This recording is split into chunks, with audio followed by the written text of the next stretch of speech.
Michuano ya ligi ya mabingwa inabidi tukubali zinakutanishwa timu ambazo kama zikuwa mabingwa kwenye ligi yao basi zilifanya vizuri. Aidha mshindi wa kwanza, wa pili, wa tatu hadi wa nne.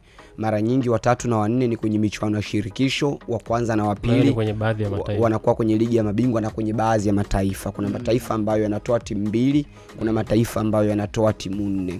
Cha kwanza, cha pili, kwenye michezo ya shirikisho ya ligi ya mabingwa ni michezo ambayo inaamuliwa sana na mbinu kuliko uwezo wa mchezaji mmoja mmoja na ile power play.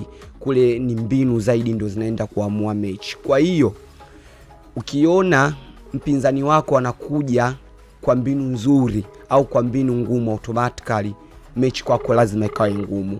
Hakuna ambaye aliamini Yanga mechi yake ya pili ataenda kupata ile test zidi ya ile timu kutoka Angola.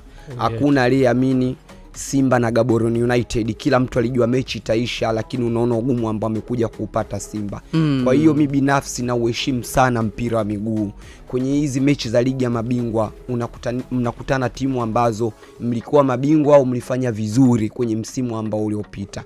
Kwa hiyo binafsi kwa Yanga, yes, kwenye makaratasi nampa nafasi kubwa kwa sababu ni timu bora, timu yenye uzoefu na tayari kwenye ligi ya mabingwa washafanya vizuri.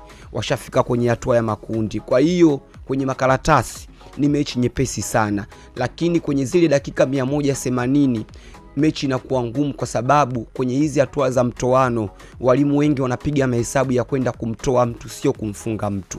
Mahesabu ya kwenda kumtoa mtu kuna mahesabu makali sana.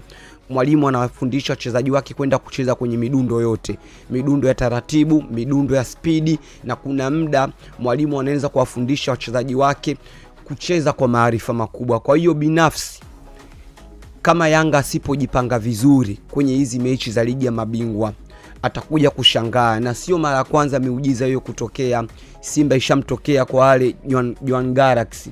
Simba ameshinda goli 2 bila ugenini, amekuja kwenye ardhi ya nyumbani, amefungwa 3-1.